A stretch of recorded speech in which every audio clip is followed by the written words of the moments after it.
একজনের পাশ করার জন্য একটা নেকি লাগবে কিয়ামতের দিন। কয় নেকি?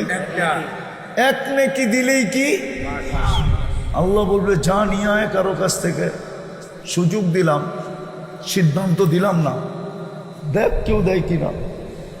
তো সমস্ত আপনজনের কাছে যাবে। ওই দিন নেকি দেয় তো দেয় কে? কেউ দিবে? তো নিরাশ হয়ে ফিরতে থাকবে। এইবার বোঝেন যে ভাবে যে আমার ফাঁসি অনিবার্য, দুজক অবধারিত, ওর চেহারাটা কিরকম হয়? তো অপরিচিত একজন দূরের থেকে ডাকবে এদিকে, তো যাবে, বলবে তোমাকে তো চিনলাম না। বলবে তোমার চেহারার এই অবস্থা কেন? তো তোমাকে তো চিনি না, বইলা কি লাভ হবে? যাদেরকে চিনি তাদেরকে বললাম, কোনো কাজে দিল না। মা বাবাকেও বললাম, তাও কাজে দিল না। তোমাকে তো চিনি না। আরে বইলা দেখ না, কাজে দিলেও তো দিতে পারে। তো বেশি বিরক্ত করলে জিদের ঠেলায় বলে না, বেশি বিরক্ত করলে কি কয়? জিদে বলে না। তো বারবার যখন বলতেছে বল, তো জিদের ঠেলায় বলবে একটা নেকি লাগবে একটা। তারপর পাস। কি পাস? জান্নাত।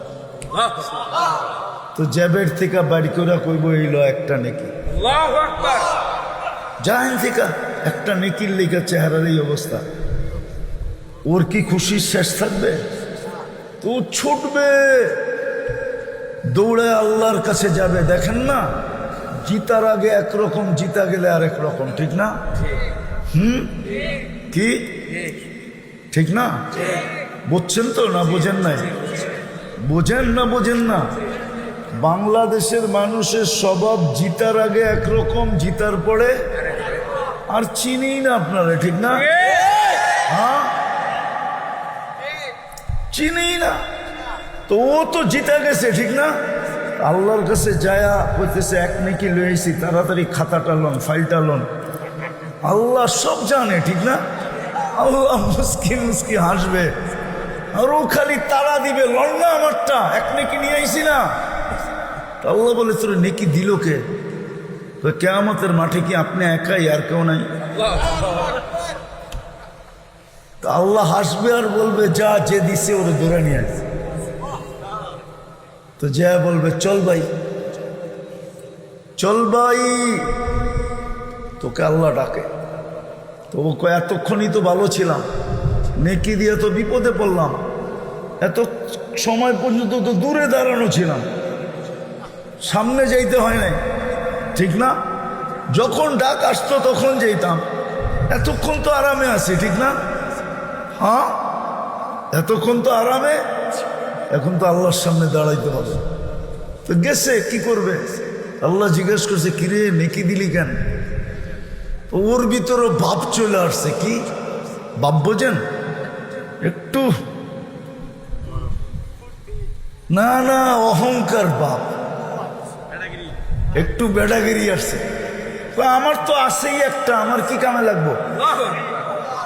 এটারে নষ্ট করে কি লাভ? ভাবলাম ওর কামে লাগতেছে, লাগাই দিলাম। আল্লাহ আরো হাসবে, হাইসা বলবে আমার চেয়ে বড় দাতা হইতে চাস, তাই না?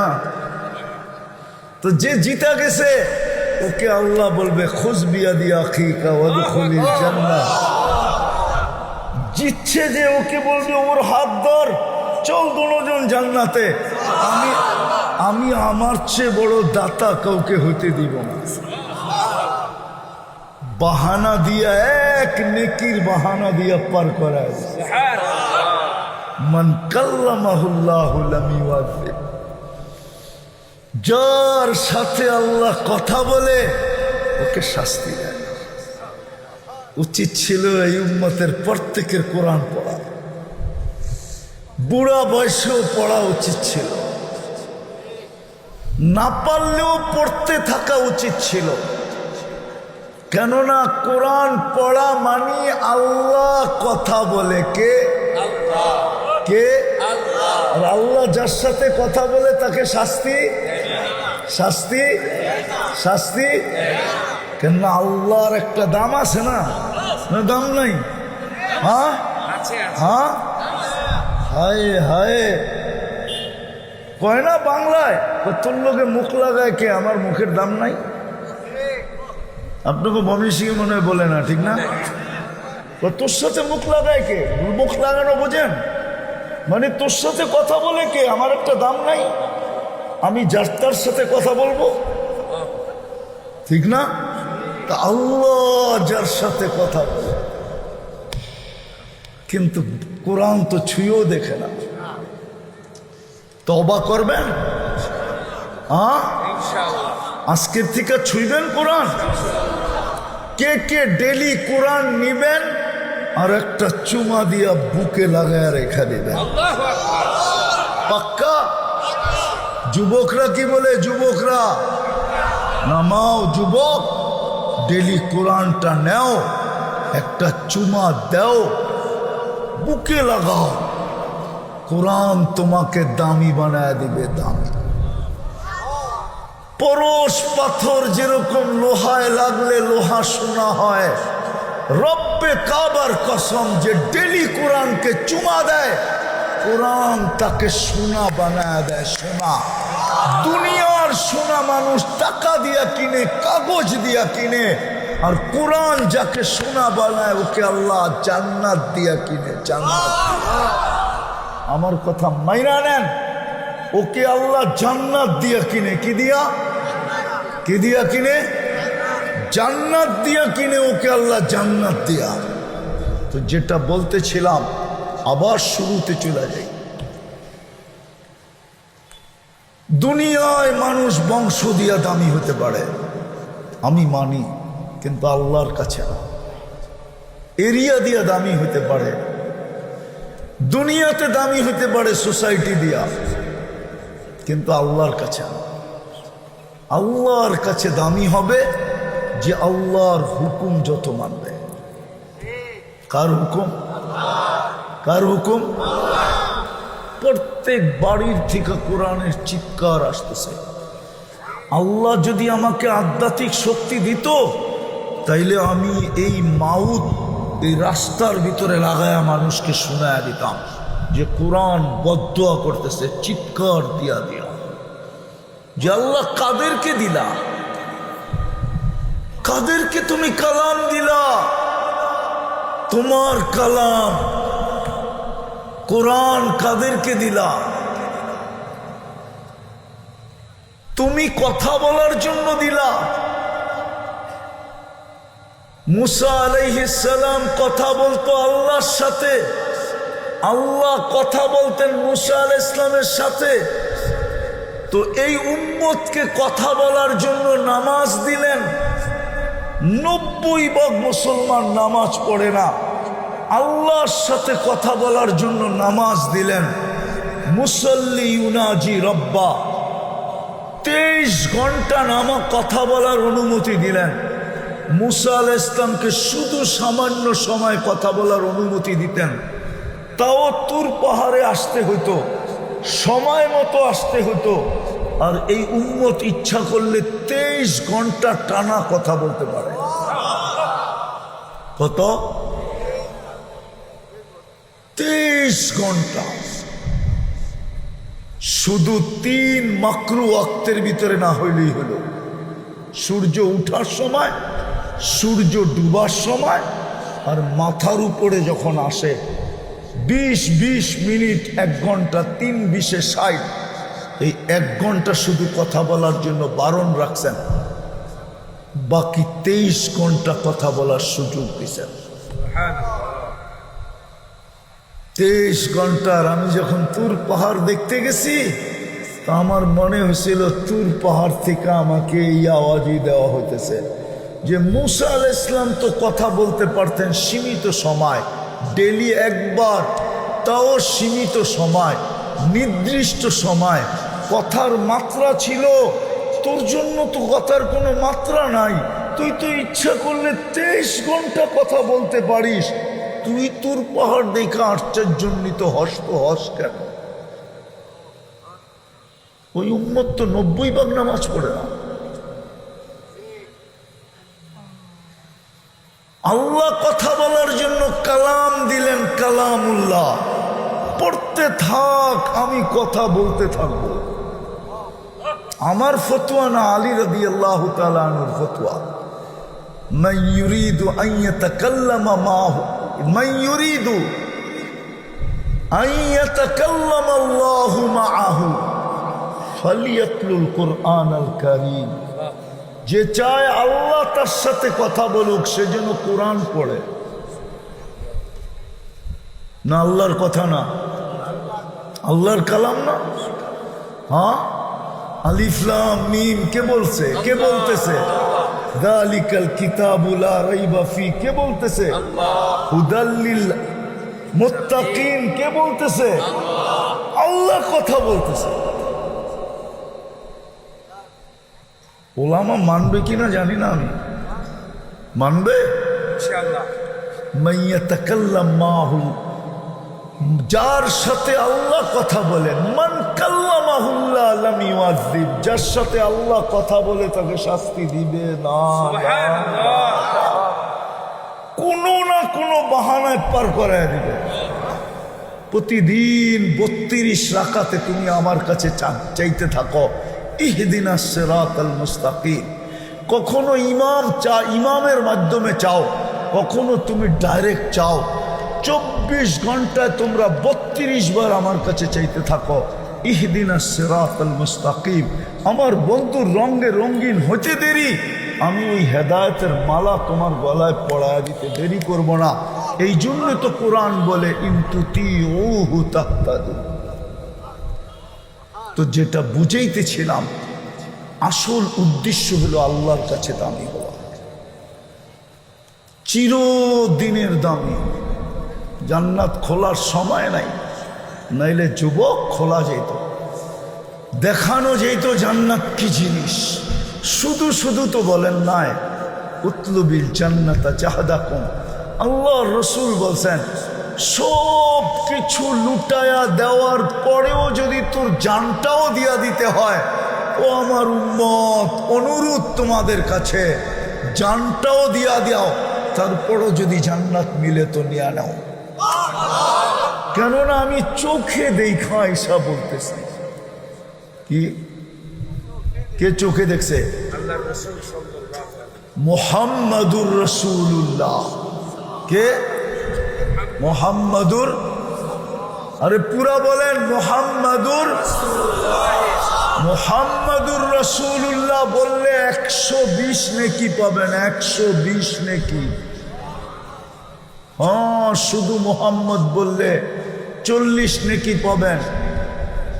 রাসূলুল্লাহ বললে 80 নেকি পাবেন।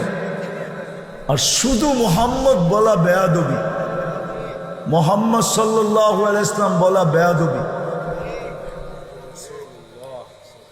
বেয়াদবি এই জন্য, আল্লাহ বন্ধুর নাম ডাইরেক্ট কখনো নেন নাই। কখনো কোরআনে আল্লাহ ডাইরেক্ট বন্ধুর নাম নেন নাই।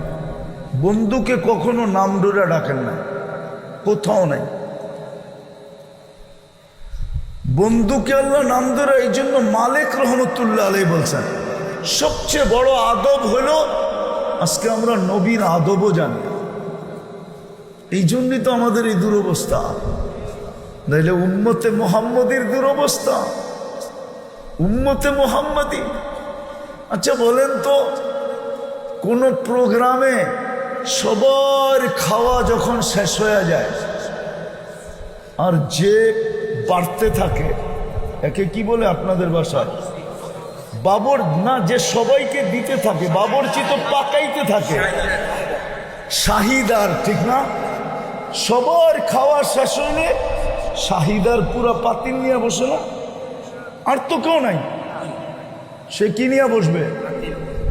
হ্যাঁ, সত্য তো। আর তো কেউ নাই। আমাদের পরে উম্মত আছে? আমাদের নবীজির পরে নবী আছে? আল্লাহর বান্ড কার জন্য?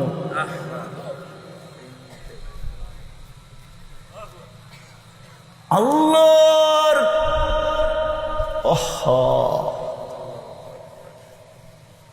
আল্লাহর আল্লাহ ইয়াত কার জন্য?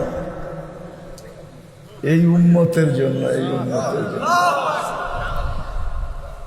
কেন আমাদের পরে তো কোনো উম্মত নাই। আমাদের নবীজির পরে মনে হয় কিশোরগঞ্জে আছে একজন, ঠিক না? নাই?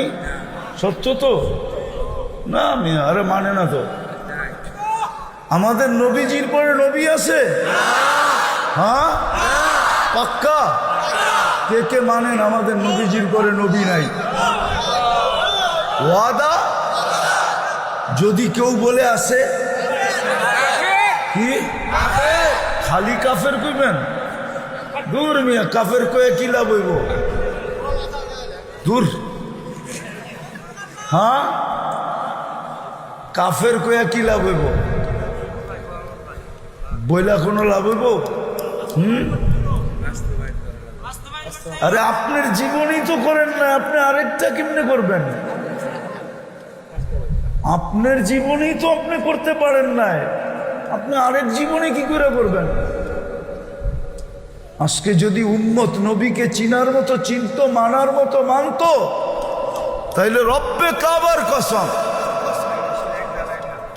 রব্বে কাবার কসম, রব্বে কাবার কসম, কারো এই জমিনে আঙ্গুল রাখার সুযোগ হতো না। হ্যাঁ, চোর যখন দেখে ঘরের প্রত্যেকটা লাইট জ্বালানো, প্রত্যেক কামরায় সবাই সজাগ, চোর যখন দেখে, ভালো মতে চোর যখন দেখে যে কামরার সমস্ত বাতিগুলা জ্বালানো, ঠিক না? সব কামরায় সবাই সজাগ, ও কি ঢোকে? হ্যাঁ, যখন দেখে একটা লাইটও নাই, বাড়িতে কোনো আওয়াজও নাই, ঠিক না? তখনই তো ঢুকে, ঠিক না? আমরা যদি নবী চিনতাম আর মানতাম, তাহলে কাদিয়ানি বাংলাদেশে ঢুকতো কি করে? রাগ হয়ে গেলেন? আমরা তো নবীকে মানি না। যদি মানতো তাইলে এই এলাকার যুবকরা কেন নেটে দেখে চুল কাটে? জিগান ওদের চুলের ডিজাইন নেটের থেকে নেওয়া, জিজ্ঞেস করেন। ওরা 500 টাকার 50 টাকার চুল 500 টাকা দিয়ে গ্রামে কাটায়, ঈদের সময় 1000 টাকা দিয়ে কাটায়। যদি ও নবী চিনতো তাহলে ও 14 তারিখ কেন উদযাপন করতো? ও তো বারবার শেখ খাওয়ার পরও 14 তারিখ ফরজ মনে করে উদযাপন করে না? করে না? ও 31st নাইট উদযাপন করে না? আমরা তো রাত্রে দেখি বুইরারা সাদা দাড়ি, একটার সময় 4 দোকানে বইয়া টেলিভিশন দেখে, না দেখে না? হ্যাঁ, দেখে না? মাঝে মাঝে তো আমার মনে চায় গাড়ি থামায়া বুড়ারে ধরে একটু কান্নাকাটি করি, যে বাবা তুমি রাত্র 1টা 4 দোকানে বসে টেলিভিশন, তুমি চা খাও তাতে আপত্তি নাই, কিন্তু সময়টা যদি মসজিদে কাটাইতা, তো 4 দোকানে কাটায়। আপনার দেশে সুযোগ পাইছে তো কেন পাইছে? আপনি নবী চিনেন না, নবীর রঙে রঙিন না, এই জন্যই তো সুযোগ পাইছে। পাঞ্জা গাড়তে এখন আপনি এই জায়গায় আসছেন যে অমুসলিম ঘোষণা করো। এখন আমি আপনাদের বিরোধিতা করতেছি না, আমারটা বুঝতে চেষ্টা করে। আমার জাতি নবী চিনে নাই।